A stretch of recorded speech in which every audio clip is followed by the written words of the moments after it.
इन तीनों को रिप्लेस करते हैं। इसलिए जब भी कभी लोभ का नाम आए, अपेक्षा मत भूलना। जब भी कभी मोह की बात हो, ममत्व को मत भूलना। जब भी कभी अहंकार की बात हो, आत्मविश्वास को मत भूलना। क्योंकि जीना सा पर्दा है जिसे अक्सर हम लांग जाया करते हैं, और उसे लांगने से रोकने के लिए ही सक्षम है शिव त्रिपुरारी, जिसके तीन एजेस हैं त्रिशूल की।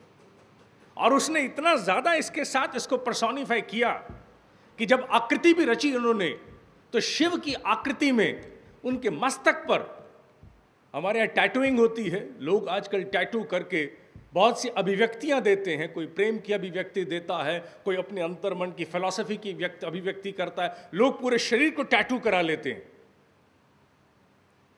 शिव जी को भी अगर देखें तो ही इज टैटूड इन अ वे।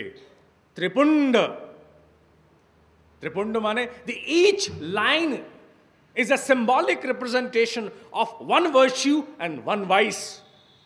मनुष्य के भीतर की एक सद्वृत्ति और एक दुर्गुण का प्रतीक है वन पर्टिकुलर लाइन। और उस लाइन के ऊपर एक आंख बनाई हुई है, जिसका एक बहुत बौना स्वरूप हम कहते हैं, जब मेरा तीसरा नेत्र खुल गया तो तू भस्म हो जाएगा। हम समझते हैं कि तीसरे नेत्र का अर्थ है the highest possible canon for aggression. No, it's not so. तीसरा नेत्र इन त्रिपुंड तीनों लकीरों के ऊपर भी मध्य में बना हुआ है। नेत्र क्यों बना हुआ है? मुक्का बना होना चाहिए था, घूसा बना होना चाहिए था, त्रिशूल बना होना चाहिए था। आंख क्यों? आंख इसलिए क्योंकि इन तीनों शत्रुओं और तीनों वृत्तियों सद्वृत्तियों पर सतत दृष्टि रहना आवश्यक है। Must bear surveillance. An eye, एक आंख जो है वो सर्विलियंस का एक प्रतीक है कि मेरी तुम पर नजर है। हमने उन पर आजकल नजर रखी हुई है। हाँ, मेरी दृष्टि उन पर है। जब संत भी कहता है तो कहता है हाँ बेटा मेरी तुम पर दृष्टि है। और जब कोई असुर भी कहता है तो वो कहता है मेरी आंखों में हो तुम आजकल, उनकी आंखों में किरकिरी हो गए, etcetera. The idea is surveillance. तीन धाराओं का प्रतिनिधित्व करती हैं ये तीनों सद्वृत्तियां। The right side, the left side is left for the vices, और बीच में है नेत्र। सुपरविजन, सर्विलियंस, हर घड़ी इनको देखना जरूरी है, क्योंकि इनसे निगाह हटी, अगर ये लाइनें अपने आप में छोड़ दी गई तो transgression will become possible immediately. एक क्षण में अपेक्षा लोभ बन जाएगी, ममत्व मोह बन जाएगा, आत्मविश्वास अहंकार बन जाएगा, और ये बनते ही अंतःदृष्टि पूरी तरह बदल जाएगी। अगले क्षण I would like to price my services 5 times more. I may deserve it or not. People may have the capacity to pay or not, but I price my services from next very moment 5 times because I consider them to be as most priceless. Why do you consider? I consider. एक छोटा सा निर्णय पूरे जहाज की दिशा बदल के रख देता है। और निर्णय कहां से आता है? भीतर से आता है।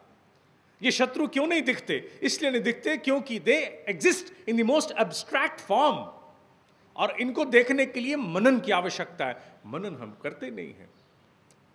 वी सर्टनली थिंक, बहुत कुछ सोचते हैं, मनन नहीं करते हम लोग। और जब मनन नहीं करते तो शिव का स्थान अशिव ले लेता है।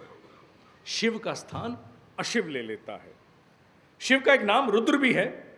निश्चित रूप से जब मनुष्य अशिव की ओर बढ़ता है तो शिव का रुद्र रूप सामने आता है। रुद्र माने रुलाने वाला।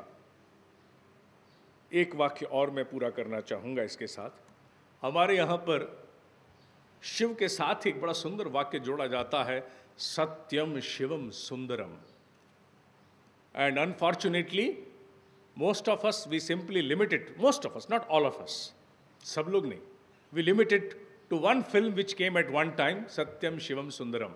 एक फिल्म आई थी, लेकिन ये सत्यम शिवम सुंदरम वस्तुतः शिव की बहुत सुंदर व्याख्या है। शिव माने भगवान नहीं, शिव माने शक्ति, the most adorable power of nature.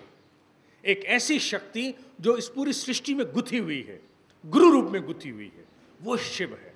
Shiv को सीमित नहीं कर सकते हम लोग। We cannot bind him, no we cannot. उसकी सही उपासना तभी है जब उसके भावार्थ को समझ करके हम उसका अवतरण अपने व्यवहार में लाने का प्रयास करें। सत्यम शिवम सुंदरम। क्यों? सुंदरता क्या है? सबसे बड़ी विडंबना है कि हम सुंदरता को सीमित कर देते हैं मनुष्य के रूप के साथ। सुंदर माने something which is above the neck and it's beautiful is सुंदर, सौंदर्य है। नहीं, ये ठीक उसी प्रकार है जैसे सागर को एक कप चाय के प्याले में भर के हम कहें कि यही सागर है। ये ठीक उसी प्रकार से है। सुंदरता को अगर हम रूप तक सीमित करें, जीव के रूप तक सीमित करें, तो सागर को चाय के प्याले में समेटने जैसा है। सौंदर्य की व्याख्या बहुत बड़ी है। सौंदर्य उस नीति का भी होता है, all the strategies and policies which are perfect in the form, चाहे किसी तरह की क्यों ना हो, चाहे बिजनेस की हो, गवर्नमेंट की हो, चाहे नॉन गवर्नमेंट की हो, अगर वो परफेक्ट है तो सौंदर्य है। सौंदर्य टेक्नोलॉजी का होता है, सौंदर्य इंफ्रास्ट्रक्चर का होता है, सौंदर्य मनुष्य के व्यवहार का होता है। वो जो परफेक्ट है, उत्कृष्ट है, बहुत सुंदर है, बहुत बढ़िया है, वो सौंदर्य है, रूप तक सीमित नहीं हो सकता।